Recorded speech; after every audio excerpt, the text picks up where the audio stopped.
Hello दोस्तों, आज की कहानी है मन की जीत। एक परिवार में दो भाई रहते थे।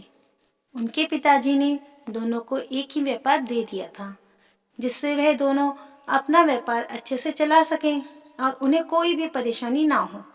दोनों भाई की शादी हो गई थी। दोनों भाई अपना व्यापार अच्छे से चला रहे थे। उनका लाइफ अच्छे से गुजर रहा था। एक दिन एक बाबा उनकी दुकान पर आए थे। बाबा बाहर खड़े हुए भिक्षा मांग रहे थे। अभी अभी सुबह का वक्त हुआ था। दोनों भाई अपनी दुकान को खोलकर सफाई कर रहे थे। जब छोटे भाई ने देखा कि बाबा आए हैं, तो वह अपने बड़े भाई से कहने लगा कि सुबह सुबह ही है बाबा यहाँ पर आ गए हैं और अभी तो हमारी बोनी भी नहीं हुई है। ये कुछ देर बाद भी तो आ सकते हैं। तभी बड़ा भाई बोला कि हो सकता है कि इन्हें बहुत ज़रूरत हो, इसलिए यहाँ आ गए हूँ। हमें इन्हें कुछ दे देना चाहिए, यही हमारा कर्म है। बट छोटे भाई ने कहा कि हमें ऐसा नहीं करना चाहिए। आप तो जानते ही हैं कि अगर हमारी बोनी नहीं होती है तो इससे हमारा दिन भी बेकार हो जाएगा। बट बड़े भाई ने उन्हें कुछ दिया और वह आगे चले गए। इस बात पर छोटा भाई बहुत गुस्सा हो गया था, बट उसने कुछ नहीं कहा था। दोनों भाई सफाई करके अपनी दुकान पर बैठ गए थे। उस दिन ऐसा हुआ था कि एक भी ग्राहक नहीं आया था और पूरा दिन ऐसे ही चला गया था। जब शाम हुई तो छोटे भाई ने कहा कि आज आपकी एक गलती से हमारा बहुत नुकसान हो गया है। आज कोई भी नहीं आया है और हमें खाली हाथ ही घर जाना होगा।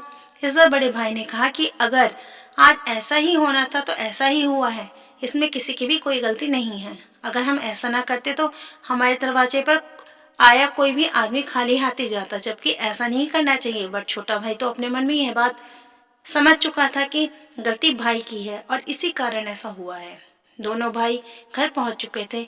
आज छोटे का मन किसी भी बात में नहीं लग रहा था। आज उसने खाना भी नहीं खाया था, बिकॉज वह सारी गलती भाई की ही मान रहा था।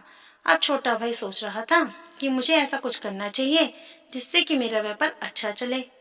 अगर मैं भाई के साथ रहता हूँ तो वैसा हर रोज होगा, इसलिए आज उसने फैसला लिया था कि मेरा व्यापार अलग होना चाहिए। जब सुबह हुई तो छोटे भाई ने अपने पिताजी से इस बारे में बात की, बट वह मानने को तैयार नहीं थे।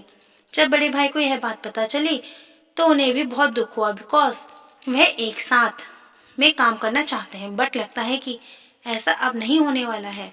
छोटा भाई अब किसी की भी बात नहीं सुन रहा था। वह तो अपना व्यापार अलग करने में ही राजी था।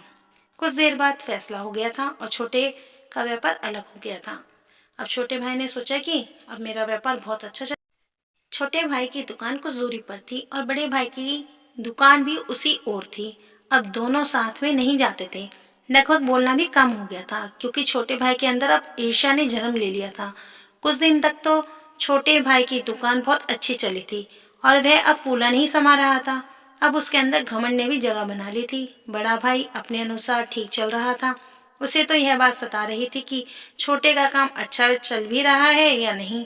बट जब उन्हें इस बात का पता चला कि अब छोटे उनसे बात भी नहीं करता है, तो उसे बहुत दुख हुआ था और अपनी गलती पर पछतावा हो रहा था कि अगर मैं उस दिन उस बाबा पर ध्यान न देता तो आज छोटा भाई भी मेरे साथ में होता। मगर यह कोई नहीं जानता है कि किसके मन में क्या चल रहा था। कुछ दिन बीत गए थे, तब अचानक ही एक बाबा छोटे भाई की दुकान पर आए और भिक्षा मांगी। छोटे भाई ने मना कर दिया, कहा कि बाद में आना। बाबा वहां से चले गए थे। अब छोटे भाई का व्यापार कुछ ठीक नहीं चल रहा था। ऐसा कैसे हो सकता है, वह सोच रहा था, बट कुछ भी समझ में नहीं आ रहा था। अभी तक तो बहुत अच्छा व्यापार चल रहा था, बट अब कुछ दिनों से पता नहीं क्या हो गया है।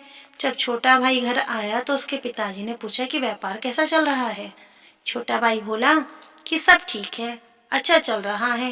बट वह सच नहीं बोल पा रहा था। कारण यह था कि वह किसी की भी बात नहीं सुनता था, इसलिए उसे परेशानी का सामना करना पड़ रहा था। अब वह परेशान रहने लगा था।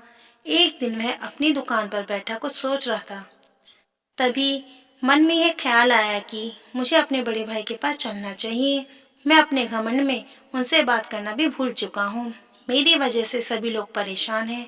यह मेरी ही गलती है जिससे सभी दुखी हैं। यह सोचता हुआ वह अपने बड़े भाई के पास गया। अब बोला कि मुझे माफ़ कर दो, मुझे ऐसा नहीं करना चाहिए था। बड़े भाई ने कहा कि कुछ भी कहने की ज़रूरत नहीं है। अगर मन में पछतावा आ जाता है तो हमारे अंदर से सभी गलत धारणा अपने आप ही निकल जाती है। इस तरह भाइयों ने फिर से एक होकर काम करने लग गए। यह बात सही है कि जब हम एक साथ मिलकर कोई काम करते हैं तो हम उस काम को बहुत आगे तक ले जा सकते हैं और अलग होते ही हमारी ताकत भी बढ़ जाती है। इसलिए एक साथ मिलकर काम करें और एक साथ मिलकर रहें, तभी हमें सच्ची खुशियाँ मिल सकती हैं। अगर आपको कहानी पसंद आए तो लाइक करें, शेयर करें और चैनल को सब्सक्राइब करें।